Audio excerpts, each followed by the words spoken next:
In the UK, the coronavirus lockdown officially started on March 23rd. 69 days later, and people are getting frustrated with the limitations that lockdown brings.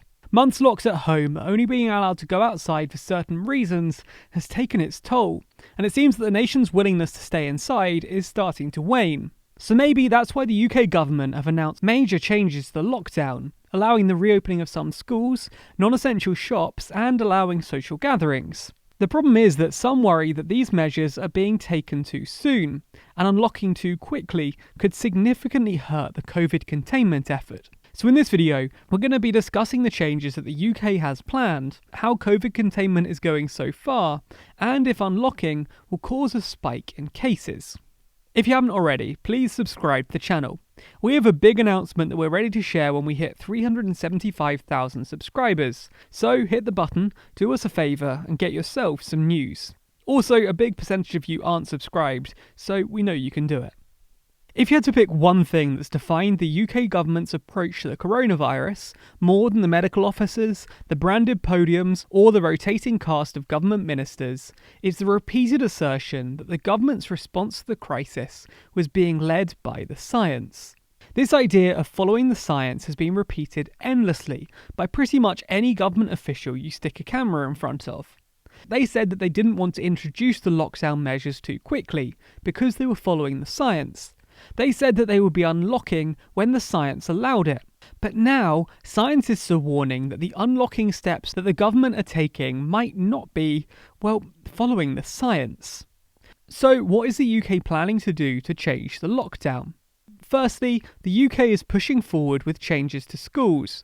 With tomorrow, primary schools are reopening to all students in reception, Year 1 and Year 6. Other year groups will stay out of school, at least for now, with the Prime Minister saying that some students in Year 10 and 11, who are soon facing exams, may be allowed to spend time with teachers before the summer holidays. However, the return of exam students before summer is, according to the government, entirely conditional on the science.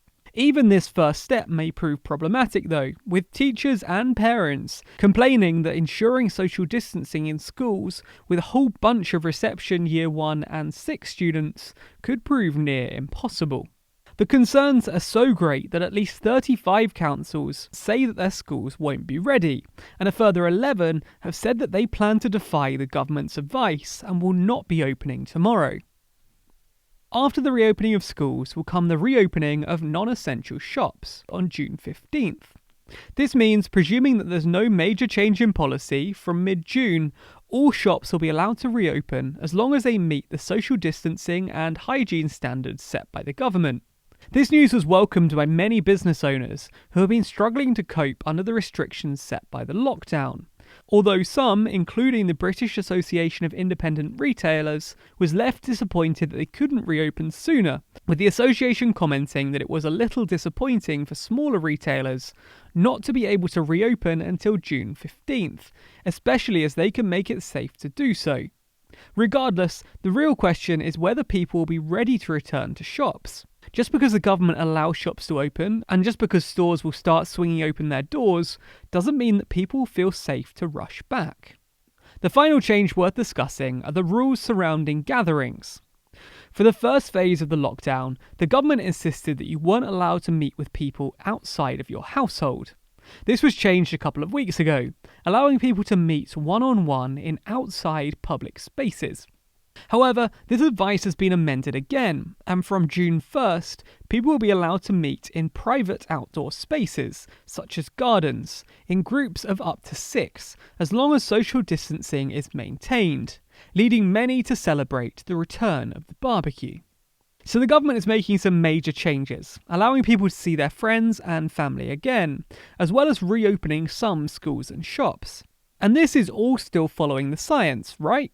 Well, let's take a look at how successful the UK has been at stopping the spread of the coronavirus so far. Let's start by looking at the number of daily new cases. From a high point in mid-April, the number of new COVID cases reported each day in the UK has been falling. But official data from the Office of National Statistics finds that based on the number of people testing positive, there are on average 54,000 new cases a week in England alone. or around 8,000 new cases a day. This certainly does seem like an improvement, but it's still a very significant rate of infection. Speaking of infection rate, let's look at the oft-discussed R rate. Quick refresher on this one. The R rate is the number of people that the average infected person passes the virus onto. If the number is above 1, it means that the average person who has the virus is infecting more than one person, and as such, the virus's spread is increasing. Whereas if the number is below 1, it means that the virus is going away, although potentially quite slowly, depending on how close to 1 it is. Current UK government estimates put the R rate as somewhere below 1, with Sir Patrick Vallance, the Chief Medical Officer, saying that the UK's R rate is between 0.7 and 0.9. That's obviously a pretty large spectrum, but if it's on the upper end of that, then it could be a real cause for concern, something that Vallance recognised moments later, even highlighting the ONS data that I mentioned a moment ago. If the UK is close to an R rate of 0.9, then these changes do start to look a little more questionable. As I said, keeping the R rate below 1 is crucial for managing the virus and stopping the spread from getting out of hand. If you want to visualise the huge difference that even a small increase in R rate can have, then the Times have a great visualiser on their website, which we'll link to down below.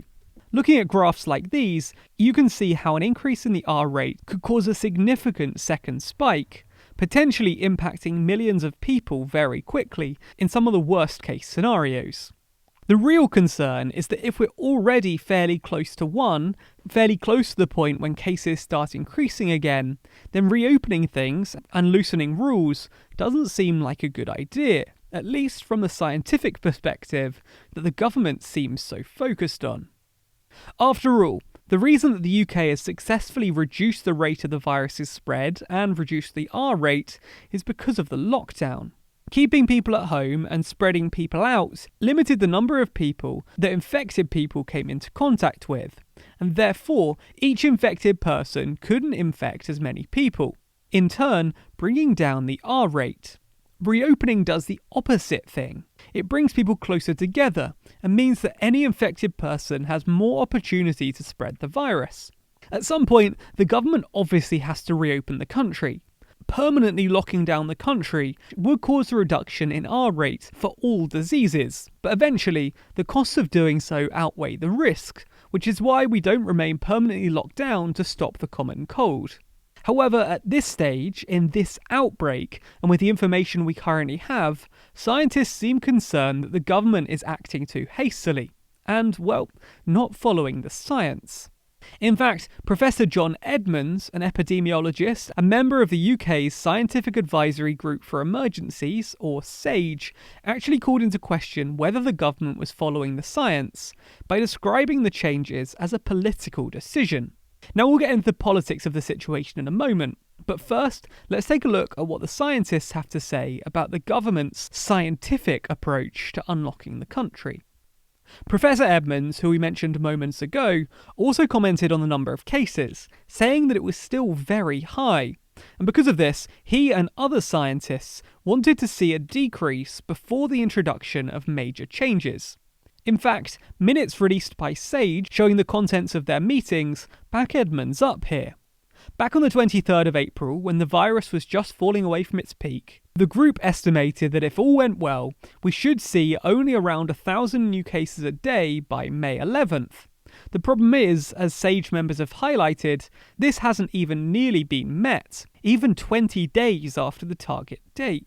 The government is likely pleased that cases are falling, but as we discussed earlier, ONS data finds that there are around 8,000 new cases a day in England alone, and that doesn't even count the cases that occur in hospitals or care homes.